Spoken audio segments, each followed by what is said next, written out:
Tudo bem? Bom dia!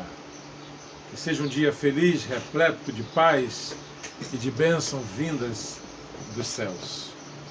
Queria convidar você agora para um momento de oração. Eu tinha parado de fazer, mas algumas pessoas pediram que eu fizesse. Então nós vamos fazer. Bom, se você tiver algum pedido a fazer, fala através do Zap que eu vou estar orando. Não se esqueçam de continuar orando por Isa, aquela moça do supermercado, tá bom? Deus abençoe sua vida, Isa. Vamos orar?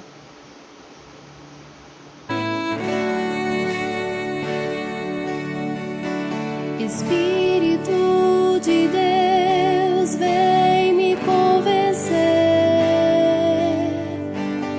do mal que em mim vejo crescer. Gera no ventre da minha alma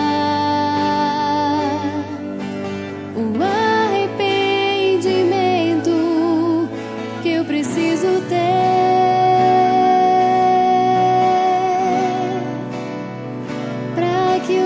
Te faça mais chorar, para que eu não te faça,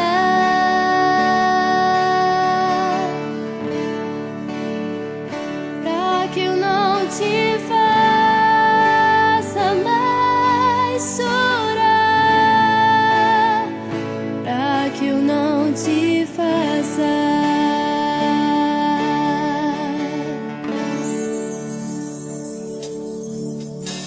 Espírito de Deus, vem me convencer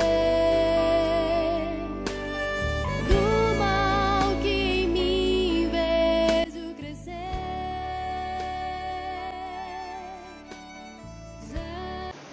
Senhor Deus e Pai, muito obrigado, porque eu sei que o Senhor está respondendo as nossas orações. Quero pedir a Deus pela vida de Isa. Deus traz alívio para suas dores. Papai, orienta-nos naquilo que vamos falar e que sirva, Deus, para que todas as pessoas que estão ouvindo se aproveitem daquilo que vamos falar. Em nome de Jesus. Amém. Hoje eu quero falar sobre o falso e o verdadeiro arrependimento. Primeiro, nós precisamos entender o que é arrependimento. No grego, é metanoia, o que significa conversão, mudança de direção, mudança de mente, mudança de atitude. Então, quando o dito arrependimento de uma pessoa é declarado e na prática não existe a metanoia, isto é, mudança de atitude, comportamento e direção, este arrependimento é um falso arrependimento. Poderíamos dar aqui vários exemplos. Isso ocorre nos nossos dias a dia. A pessoa que diz que se arrependeu de uma fofoca e não para de fofocar, ela não se arrependeu. O que na realidade houve foi um constrangimento, um certo remorso. Mas isto não é arrependimento, mas sim um sentimento de culpa. Quer ver um exemplo bíblico? Visto que o apóstolo afirma que o falso arrependimento não apazigua a Deus, surge a pergunta: como Acabe obteve o perdão e removeu o julgamento imposto sobre si? Se julgarmos pelos últimos atos de sua vida, ele precisa ter sido comovido apenas por algum temor repentino. Reis 21, do 8 a 29. Na verdade, Acabe vestiu-se de pano de saco, pôs cinza sobre a si mesmo e andava cabisbaixo. E conforme dizem as Escrituras, ele humilhou-se diante de Deus. Mas, no entanto, rasgar as vestes enquanto seu coração permanecia obstinado e mergulhado em malícia significa pouco. Apesar disso, observamos como Deus exerceu misericórdia. Eu respondo: os hipócritas, às vezes, são poupados por um pouco. A ira de Deus, porém, sempre permanece sobre eles. Isto acontece, mas por causa do exemplo que eles se tornarão para outros que pelo bem deles mesmos. Ainda que Acabe teve sua punição mitigada, que proveito isso lhe trouxe, visto que não sentiu qualquer benefício dessa mitigação, exceto quando estava vivo?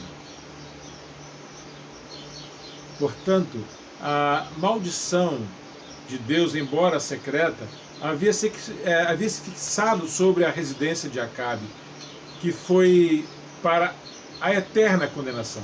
Isto que acabei de afirmar tem de ser aplicado como exemplo para outras pessoas, a fim de que o arrependimento e que aprendam o mais rápido possível a dedicar-se às nossas mentes, nos esforçarmos e forçar o arrependimento verdadeiro, pois não pode haver dúvida de que quando somos verdadeiramente e sinceramente convertidos, Deus, que estende sua misericórdia sobre os indignos, nos perdoará prontamente.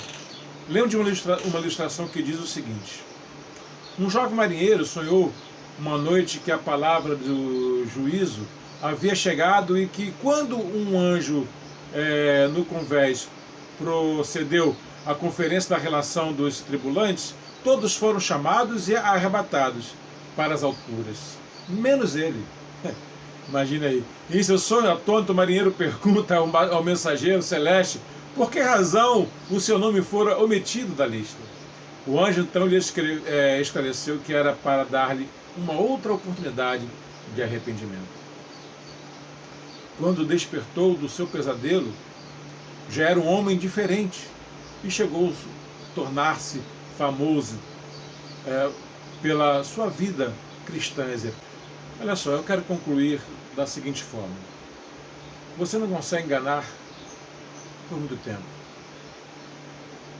Deixe eu dar alguns conselhos práticos. Busca a Deus enquanto pode achar. Arrependa-se. Não há como você enganar a Deus. E em relação ao arrependimento, você não consegue enganar a ninguém.